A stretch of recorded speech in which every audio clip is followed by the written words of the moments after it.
안녕하세요. 정시현입니다. AI 인물과 기업 야사, 구글 AI와 딥마인드 네 번째 시간이고요.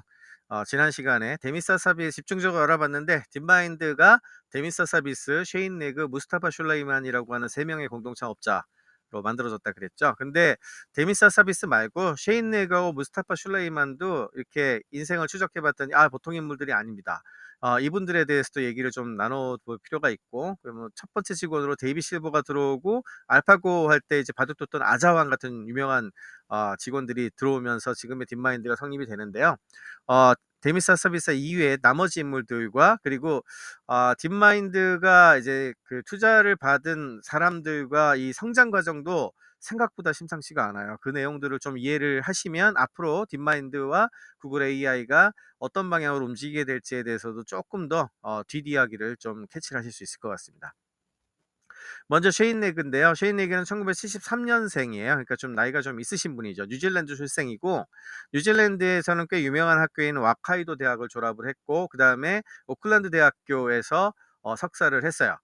그랬는데 석사 학위 논문이 솔로몬오프 추론이라고 하는 거거든요. 이게 레이 솔로몬오프라고 이제 그 어떻게 보면은 추론을 중심으로 하는 어떤 그 프로그램의 어떤 간략화 이런 거를 활용을 해 가지고 이제 그 풀어낼 수 있는 여러 가지들을 이야기하는 굉장히 중요한 이론인데 굉장히 어려운 이론이기도 하고요. 근데 이걸 가지고서 오랜만에 석사학위를 냈었고 솔로몬오프 추론하면은 항상 이제 그 AGI 이제 유니버설 AI라고도 하기도 하고 보편적 AI 부분에 있어서 굉장히 중요하게 얘기 나오는 종류 중에 하나거든요. 그러다 보니까 이때부터 AGI에 관심이 굉장히 많았다고 해요. 그래서 AGI와 관련된 여러 이제 기업의 소프트웨어 개발자로 들어가서 일을 하게 되는데 대표적으로 어댑티브 인텔리전스 같은 회사가 있었고 그다음에 이제 벤 괴첼이라고 AGI 학회를 만드신 분이 있거든요. 저도 이제 AGI 학회를 2014년, 15년 이때부터 몇 년간 굉장히 열심히 다녔었기 때문에 여러 번 뵙고 그랬었는데 그때 되게 작은 학회였거든요. 그 웹마인드라고 벤 괴첼이 만든 학회 그 회사가 있는데 거기에서 소프트웨어 개발도 하고 그러면서 이제 굉장히 많은 어떤 인맥을 쌓게 되죠.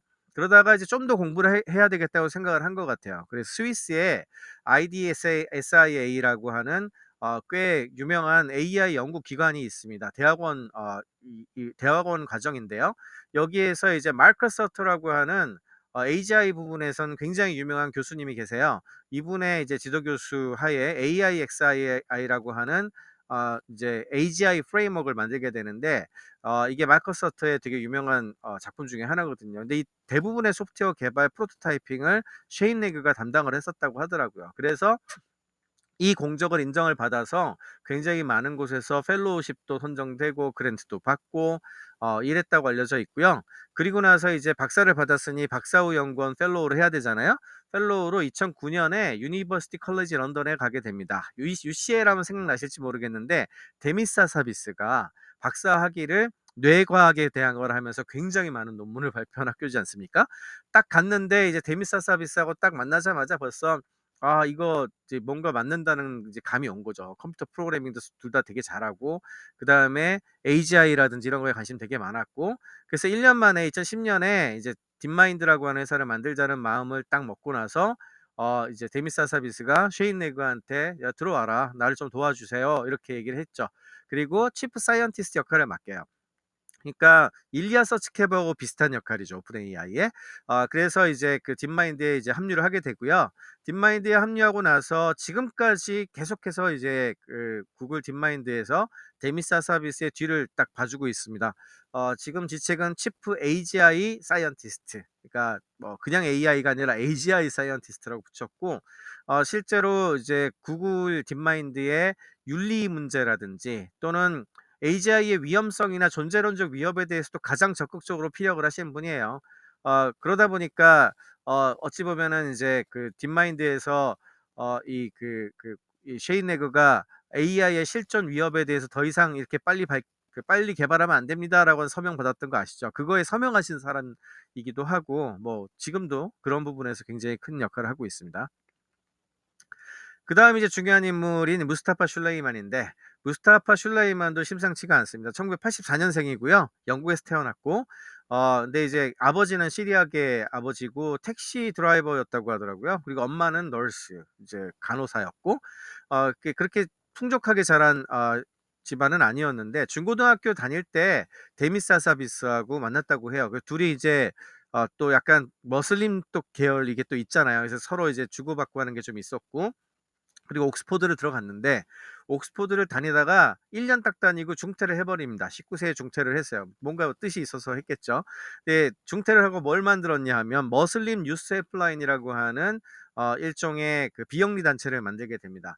이게 지금까지도 무슬림 계열 중에서는 가장 큰 뭐 이제 심리 상담과 관련된 기관이라고 하더라고요. 이런 거 만들었고, 지금 현재 처음 만들어서 이게 머슬림이라고 붙여가지고 약간 종교적 색채가 있을 것 같지만, 이들이 젊은 사람들의 심리적 문제를 상담하는 거에 뭐 종교적 이런 건 뭐 별로 따지지 않는다 그래요. 예, 그런 어떤 사회적 문제 관심을 되게 많이 가졌었고, 그리고 이때의 어떤 경험을 바탕으로 해서 레오스 파트너스라고 하는 기관을 또 설립을 하게 되는데, 여기에서 컨설턴트로 유엔이라든지 네덜란드 정부, 그다음에 WWF라고 이 자연 관련된 쪽에 되게 유명한 단체가 있죠. 여기 컨설팅을 하면서 사회 운동을 했어요. 이제 자기가 기술도 알고 하지만 사회 운동에 원래 관심이 많았던 거죠. 그러다가 데미사사비스가 네가 좀 와서 기술도 알고 사회에 대해서도 아니까 AI라고 하는 이런 건 사회에 대해서 제대로 아는 사람이 또 같이 밸런스를 맞춰야 돼. 이런 요청을 받고 딥마인드에 합류를 해서 치프 프로덕트 오피스가 됩니다. 그러니까 이제 제품 최고 책임자죠. 그리고 나서 2014년에 구글과 딥마인드가 합병이 됐죠. 합병하고 나서 구글에 제품이 되게 많잖아요. 서비스도 많고. 여기에 AI를 통합시키는 작업을 총괄을 했고, 그 다음에 또 한 가지 업적 중에 하나가 2015년, 16년에 이제 정부하고 되게 친했다 그랬잖아요. 그래서 영국의 NHS, 영국의 내셔널 헬스 서비스하고 또 연분이 있다 보니까 AI가 가장 큰 기여를 할 수 있는 게 건강 관련된 문제다. 그래서 딥마인드 헬스를 이제 나타나게 만드는 그런 장본인이 되기도 했죠. 굉장히 잘 나가는 사람이었는데 이제 갑자기 2018, 19년에 좀 약간 문제가 생깁니다. 왜냐하면 이때 이제 미투 사건 벌어졌을 때 무스타파 슐레이만도 이제 성희롱을 좀 했다, 뭐 이런 제보가 들어가 가지고 이게 밝혀지기 전까지 본인은 결백을 엄청나게 주장을 했고요. 근데 밝혀지기 전까지는 그때 분위기가 좀 일을 시키기가 그랬잖아요. 그래서 딥마인드에서 일단 배제가 돼요. 일에서 배제가 되고 좀 약간 이제 외부에서 활동을 하게 됐죠. 이제 그때 이제 그레일락이라든지 리드 오프만 링크드인 창업자하고 같이 친해지면서, 그레일락이 리드 오프만이 만든 벤처 캐피탈이거든요. 거기서 투자 파트너로도 일을 하고, 그러면서 동시에 이제 리드 오프만하고 이제 연결고리가 좀 있었는데, 결국엔 어떻게 됐냐면은 이게 무고로 밝혀졌어요. 이게 사실이 아니다. 그러니까 좀 쉬었으니까 다시 딥마인드로 복귀할 수도 있잖아요. 근데 이제 이때는 구글이 이제 구글로 좀 와주세요 해가지고 구글에 이제 들어가게 됩니다. 그래서 구글에서 AI 관련된 것들을 맡아서 일을 하게 되는데, 이렇게 오래 가진 않았어요. 왜냐하면은 그레일락하고 이제 리드 오프만하고 관계가 있었기 때문에 벤처 파트너로서 이제 투자도 하고 그러다가 본인이 하고 싶었던 게 있었던 것 같아요. 그래서 그레일락의 이제 리드 오프만에게 얘기를 해서 리드 오프만이 시드 투자를 굉장히 크게 해주고, 인플렉션 AI라고 하는 당시로서는 딥마인드급의 어떤 폭풍을 가진 그런 어떤 기업을 탄생을 시키게 됩니다. 그래서 이제 메타에서도 큰 투자하고 굉장히 여러 군데 투자를 많이 받았는데, 놀랍게도 2024년에 마이크로소프트의 AI 오피서, AI 총괄 책임자로 이제 스카웃돼서 들어갔죠. 근데 혼자 들어간 게 아니고 인플렉션 AI 팀들을 다 들고 들어갔어요. 다 들고 들어가 가지고 저 회사는 껍데기만 남기고 본인이 마이크로소프트로 이렇게 그동안 만든 걸 다 집어넣었다, 이제 이런 느낌으로 돼 버렸는데, 이러면 사실 문제가 되게 많을 수도 있는데, 이 모든 것이 리드 오프만이라고 그 링크드인 창업자죠. 이제 마이크로소프트가 링크드인을 샀기 때문에 마이크로소프트와 연결이 돼 있거든요. 근데 이제 최대 투자자가 이제 그레일락이다 보니까 그냥 리드 오프만이 이렇게 저렇게 다 문제를 해결해 줬다, 이런 얘기도 있고, 이제 앞으로 좀 지켜봐야 되겠습니다. 여튼 중요한 거는 구글도 거쳐서 딥마인드 공동 창업하고 구글도 거쳐서 마이크로소프트의 AI 총책임을 맡았으니, 과거 IT 역사 얘기할 때 앤디 루빈이라는 인물이 있거든요. 안드로이드 만드신 분. 그분이 이제 애플에서 시작해서 마이크로소프트를 거쳐 구글에 입사를 했잖아요, 결국에는. 그렇게 하면서 전 세계 모바일 혁명에 가장 중요한 역할을 했던 인물이 됐는데 그 사람하고 약간 좀 비슷하게 겹치는 부분이 있지 않나 이런 생각이 듭니다. 이 두 사람만 해도 참 대단한데 딥마인드 설립의 과정을 좀 잘 살펴보면은요. 투자자들이 또 장난이 아닙니다. 2010년 9월에 아까 말씀드린 3명의 공동 창업자가 설립을 했고 처음엔 돈들이 없이 해야 되니까 데미사 서비스의 아파트에서 일을 시작했다 그래요. 그냥 셋이 모여 가지고 일을 한 거죠. 그리고 첫 번째로 설립한 동기는 뭐 지금처럼 거대한 AGI 뭐 이런 얘기를 한 건 아니고 일단은 다들 게임들을 좋아해서요. 벽돌 깨기 아시죠? 벽돌 깨기 그다음에 퐁 탁구 게임 있잖아요. 퐁 그리고 스페이스 인베이더 이런 옛날 게임을 혼자서 할 수 있는 AI를 한번 우리가 만들어 보자. 처음부터 끝까지 배울 수 있는 그렇게 하려면은 강화 학습을 해야 될 것 같은데라고 해 가지고 만들기 시작을 한 거죠. 그런데 이들의 어떤 초기 만든 거를 보고서 '아 이거 크게 될 것 같은데?'라고 하는 이런 걸 알아보는 인물들이 있겠죠. 가장 중요했던 인물은 여 뒤에 나오는 이제 얀 탈린인데 얀 탈린은 에스토니아 출신이고요.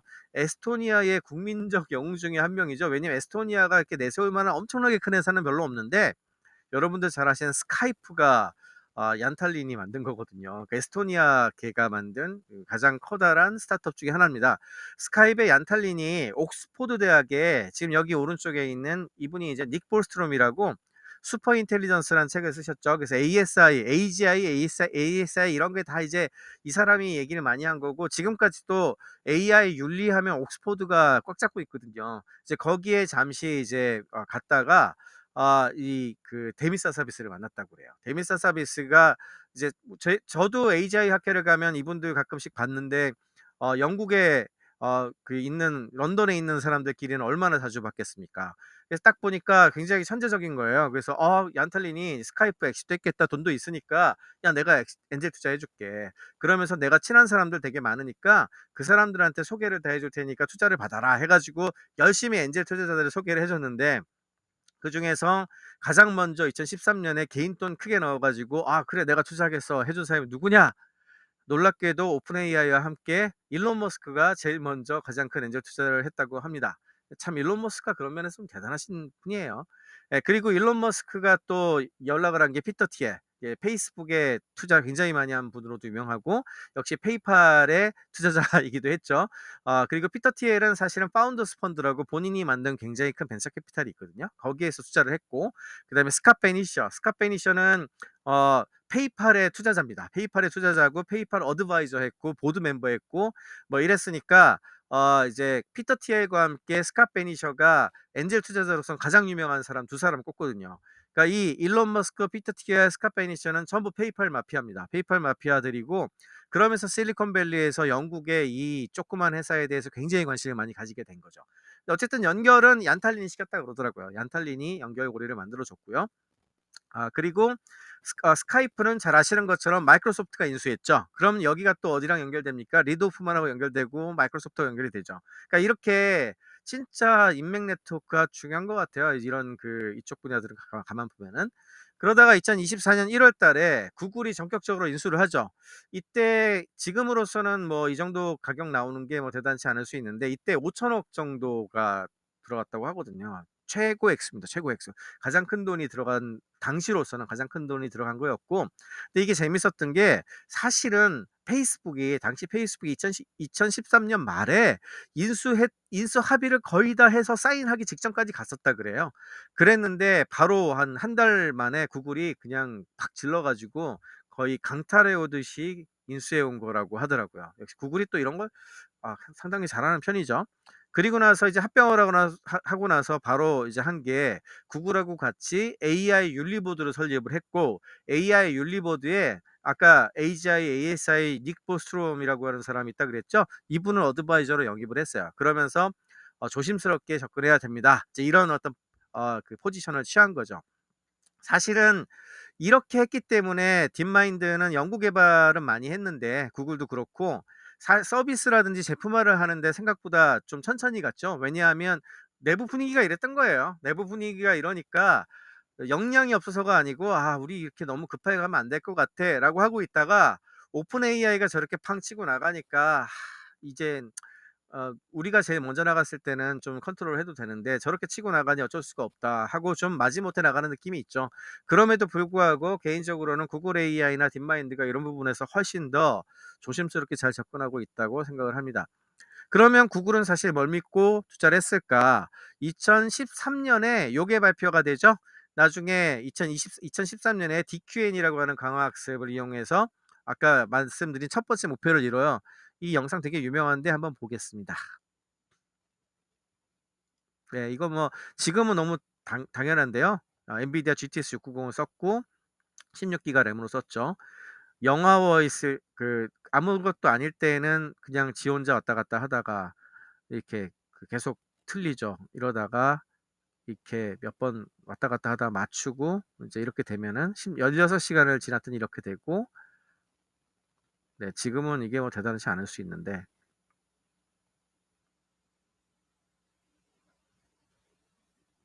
34시간이 지나면 훨씬 더 잘하고, 이거 사실 카이스트에 데미사 스피스가 왔을 때 강의할 때 제가 들었었는데 이때 막 박수 쳤던 기억이 납니다. 왜냐하면은 전략을 세우는 게 나오거든요. 저기 이제 처음 이렇게 34시간 때는 이렇게 하다가 128시간인가요? 그때쯤 되면 이걸 더 효과적으로 하기 위해서 저기 집어넣어서 하는 거를 하든가 그랬던 것 같아요. 그러다가 52시간 하니까 한쪽을 쭉쭉쭉 뚫어가지고, 예. 네, 하여튼 뭐 이런 식으로 해서 벽돌 깨기, 예, 75시간, 예, 이렇게, 예, 이런 식으로 해서 이런 거를 하게 되더라. 예, 이거 하면서 이제 강화학습의 가능성을 보여준 거죠. 그러니까 이제 구글 입장에서도 이렇게 투자를 할 만했던 거고, 그리고 이거를 이제 논문으로 정리해서 네이처에 나온 게 2015년 논문이었고, 그 2015년 논문이 나오면서 이제 알파고라고 하는 거를 만들게 되는 계기가 되죠. 그래서 이 다음에 이제, 이제 세상이 바뀌는 나타나는 일이 2016년에 벌어지게 되는데, 이게 바로 이제 알파고입니다. 알파고는 또 한 번의 커다란 어떤 반전을 이루는 사건이고 역사에 있어 가지고 그 자체만으로 한번 다뤄봐야 되는 사건이기 때문에 후에 좀 더 자세히 다루도록 하고, 오늘 강의는 여기서 마치겠습니다. 고맙습니다.